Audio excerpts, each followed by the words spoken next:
অনেক সম্পত্তি ফসল আছে, ধান, পাট এবং ভুট্টা আমাদের ডুবে যাচ্ছে। তা আমরা এই বেলি ব্রিজ চাচ্ছি শুধু আমাদের যাতায়াতের জন্য না, আমাদের কৃষি ফসলগুলো তো নষ্ট হয়ে যাচ্ছে। জনগণ তো এই এলাকা কিছু উন্নয়ন এলাকা, যে ধান আমাদের পানিতে ডুবে যাচ্ছে, যে ভুট্টা 2 ঘন্টা পানিতে থাকে নষ্ট হয়ে যাচ্ছে। অনেক ভুট্টা, আপনারা সাংবাদিক বাইরে আসছেন, ভুট্টার ওইদিকেও ছবিগুলো তুলে নেবেন। তা আমি থানা নির্বাহী অফিসারকে অনুরোধ করতেছি এবং ডিসি সাহেবের মাধ্যমে অনুরোধ করতেছি যেন আমাদের এই পানি যাতায়াতটা করতে পারে। এর জন্য আমরা কিন্তু আসলে ব্রিজটা যাচ্ছি, কিন্তু আসলে বেলি ব্রিজটা আমরা চাচ্ছি যে আসলে পানিটাও যেন আপ ডাউন করতে পারে। এর 2 নম্বর কথা হলো যে যে রাস্তাটা, যে অবস্থাটা আছে, একটা সবচেয়ে বড় হাট আমাদের ডেভিডবার লক্ষ্মীর হাট এবং দণ্ডবাল ইউনিয়নের কালীগঞ্জের হাট, যেটা সরকার হাটে থেকে উন্নয়ন পায়।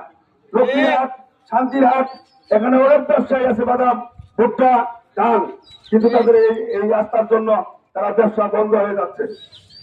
যে পাশে একটা প্রাইমারি স্কুল আছে, তা আমি ডেভিডবার পক্ষ থেকে আমি আমাদের উপজেলা নির্বাহী অফিসারকে অনুরোধ জানাচ্ছি যে ওনার মাধ্যমে আমাদের দ্রুত এই বেলি ব্রিজটা যেন হয়।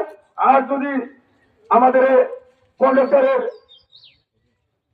অনুরোধের জন্য কিন্তু আমরা এই কদিন আসলে এই মানববন্ধন আমাদের আগেই করা উচিত ছিল, কিন্তু আমরা আসলে অনেক পিছিয়ে পড়ে গেছি।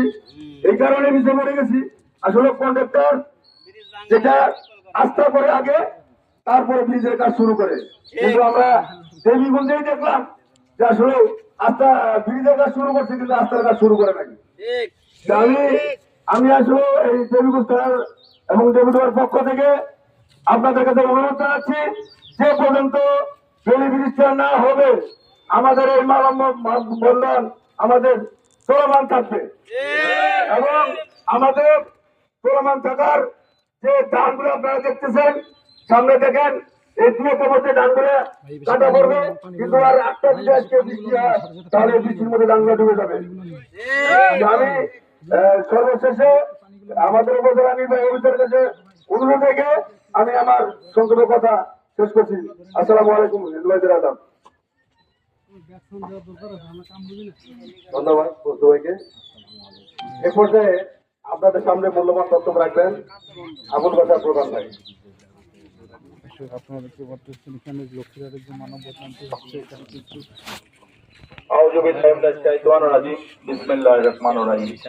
পামুল union, Nebedua union, Dandapal union, Shaldanga union, Mariya union কর্তৃক আয়োজিত সাধারণ মানুষ, জনসাধারণ কর্তৃক আয়োজিত আজকের এই মানববন্ধনে আমরা হাজার হাজার এই এলাকার মানুষ, মা ও বোনেরা এবং সাধারণ মানুষ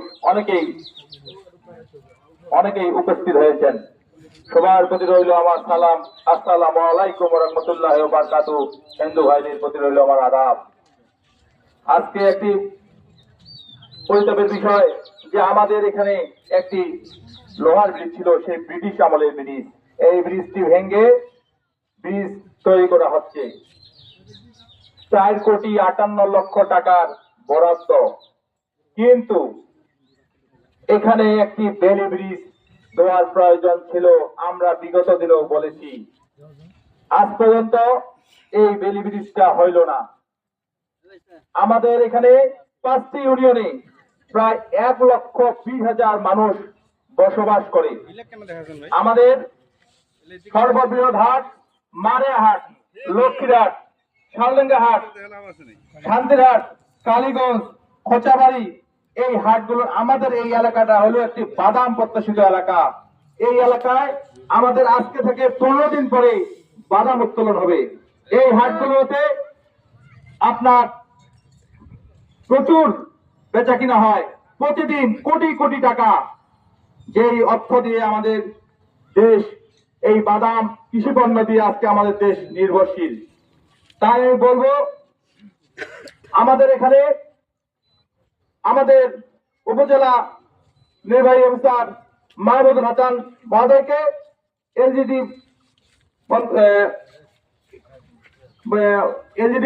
মন্ত্রণালয় এবং আপনার জেলা প্রশাসক এবং এই রাস্তাটা বরেন্দ্রর মাধ্যমে আমাদের হচ্ছে।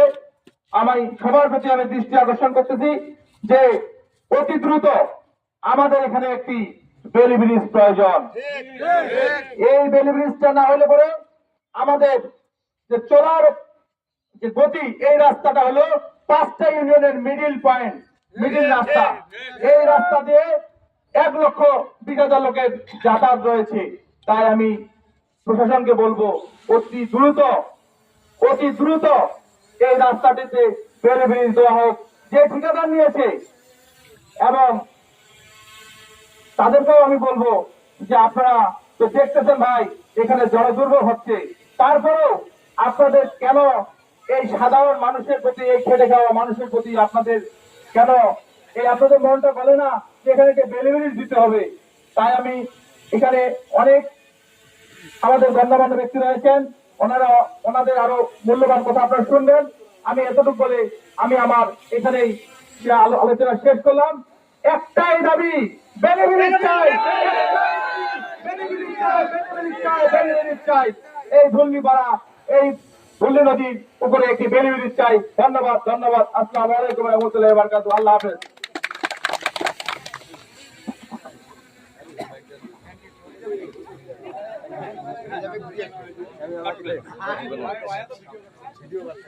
এ পর্যায়ে বক্তব্য রাখবেন কামরুল ভাই। আসসালামু আলাইকুম ওয়া রাহমাতুল্লাহি ওয়া বারাকাতুহু। অন্যান্য ধর্মাবলম্বী ভাইদের প্রতি রইল আন্তরিক শুভেচ্ছা অভিনন্দন। সম্মানিত উপস্থিতি, আজকে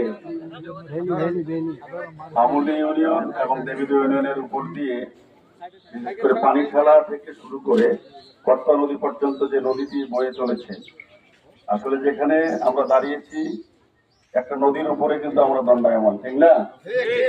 নদীর পানিকে, স্রোতকে বন্ধ করে এখানে যাতায়াতের ব্যবস্থা করেছে ঠিকাদার ভাই। আসলে যে কয়েকদিন 7 দিন থেকে যে বৃষ্টি শুরু হয়েছে, অলরেডি আমাদের সামনে নদীর মধ্যে প্রায় 1 বুক পানি এবং আমাদের এই ভুল্লি নদীর 2 সাইডে অনেক হেক্টর, হাজার হেক্টর বিঘা বাদামের চাষ হয়েছে। এই বাদামের যে চাষ হয়েছে, বাদাম ক্ষেতগুলা পানির মধ্যে অটোমেটিক বর্তমান তলিয়ে গিয়েছে। আর বাদাম বেশি না, 2 থেকে 3 দিন যদি পানির মধ্যে থাকে তাহলে বাদাম কিন্তু মাটির মধ্যে গজিয়ে যাবে এবং বাদাম নষ্ট হবে। তাহলে এলাকাবাসীর উন্নয়নের জন্য, এলাকাবাসীর সুযোগ সুবিধার জন্য আমাদের ব্রিজ নির্মাণ হচ্ছে এখানে, কিন্তু পাশাপাশি আমাদের এলাকাবাসীর সকল কৃষকের কৃষি যে ফসল এগুলো নষ্ট হয়ে যাচ্ছে। তাহলে আমাদের লাভের চেয়ে লসটাই বেশি, ঠিক কিনা? আমি বলতে চাই, আসলে সরকার থেকে যে বরাদ্দ হয় একটা ব্রিজ নির্মাণের জন্য যে বরাদ্দ হয়, তার সঙ্গে কিন্তু এটাও অ্যাড করা থাকে যে বিকল্প রাস্তা নির্মাণ করেই তারপরে ব্রিজ ভাঙ্গা হয়। কিন্তু আমরা আসলে অত্র এলাকার পামুলি, দেবীদুবা, দণ্ডপাল, শালডাঙ্গা এই ইউনিয়নের লোকগুলা অতি সহজ সরল মনা। আমরা এটার কিন্তু কোনো ওদের সঙ্গে খারাপ আচরণও করি নাই। এই সরলতার সুযোগ নিয়ে ওনারা এখানে একটা কুলামতো দেওয়ার ব্যবস্থা করেছে নদীর উপর দিয়ে আমাদের, ঠিক কিনা? এই সরলতার সুযোগ যেটি গ্রহণ করেছেন আমরা